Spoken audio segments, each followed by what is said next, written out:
What's going on, everybody? Josh Engleman here for Stokastic.com, back again with my NBA DFS contenders on Monday, November 25th. Now be sure to hit that like button, subscribe to the channel, hit the notification bell so you know when everything goes live. Follow me on Twitter at Josh Engleman.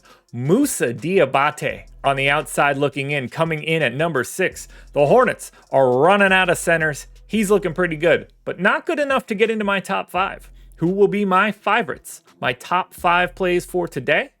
It's time to find out. First up at number 5, I'm looking at Brandon Ingram. Now, they are taking on Indiana. We don't totally know what's going on yet with the rotation for the Pels today. Lots of guys questionable, some guys still out, but they're slowly getting people back. But not quite yet. 8,700 for Ingram, shooting guard, small forward eligible. Fantastic matchup against Indiana. Not a lot of defense to be spoken for here. 26 points, 6.5 assists, 5.5 boards, and a stock and a half. The price is manageable, the position is manageable, and we still don't have all of the guys back yet that would take away from Brandon Ingram on the offensive side, which means we still want to get to him. We're going to stay with the Pelicans here. Number 4, Trey Murphy.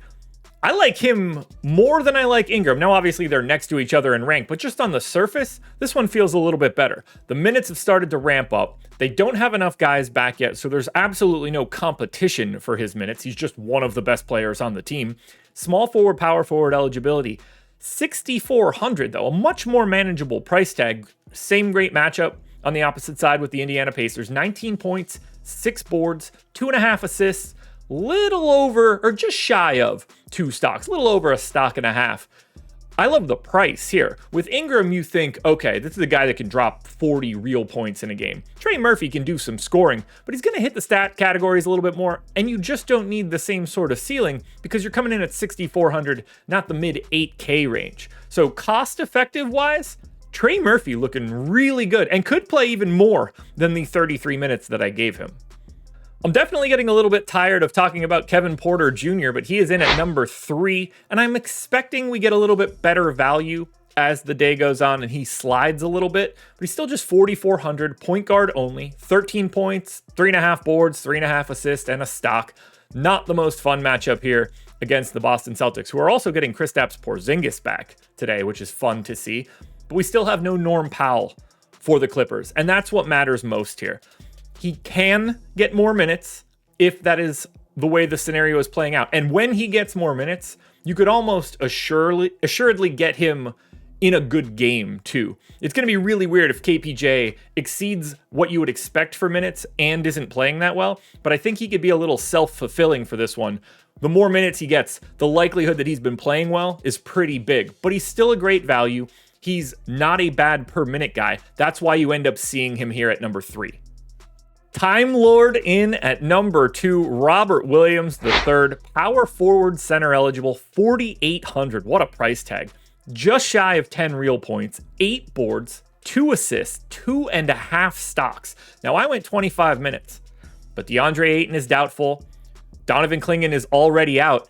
They're going to play Robert Williams whatever amount of minutes they think he is supposed to handle in these situations. Because I know they don't want to just let him rip. You don't want to get this guy hurt again immediately. But I wouldn't be surprised at like 28 or 29 if things are going well and he's playing well. But even in 24 or 25 minutes, his per minute rates and the fact that you could put him in at power forward, it's not going to change anything at all. So you can get big minutes and he looks even better. You can get average minutes and he's still one of the best values you'll find. And there's not a lot behind him. It's Dwop Reith or they're going small. So we're hoping for at least 24 minutes out of Time Lord. But even if you get 24, 40 plus fantasy points is on the table because this man can get it done with the stocks.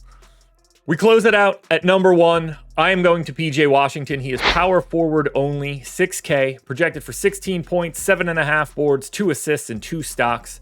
No Luka Doncic for Dallas, at least best that I can tell. Who knows what the injury report will bring us. But he played massive minutes last time out. And now he's just going to get back to his normal starter role, I think. He missed a giant chunk of time. Now that he's got his legs back under him, we're talking about a guy that's going to play 32, 33, 34 minutes a night. Certainly you expect all of those minutes in days when one of Kyrie or Luka are gone because you still have to fill the rest of it. he looks great. Like, he's not a 6K dude right now. That price is going to come up. He's priced, because he's been out for so long, a little bit softer than what you would totally expect, plus a little bit softer because all of Luka Doncic's rates leave this team. All the usage, all the assists, all the rebounds, all of that stuff needs to get redistributed. And no one picks up more value from Luka being out today than PJ Washington, #1 contender. Alrighty, folks, that will do it. Those are my NBA DFS contenders on DraftKings for Monday, November 25th. FanDuel top 10s, along with DraftKings top 10s, posted to my Twitter. We'll have an update sometime in that 5 to 6 range, depending on when I finish my show and what kind of crazy news is coming in. And then we'll have this for the rest of the week. Save for Thursday. No NBA games. Enjoy your Thanksgiving. We're back again tomorrow.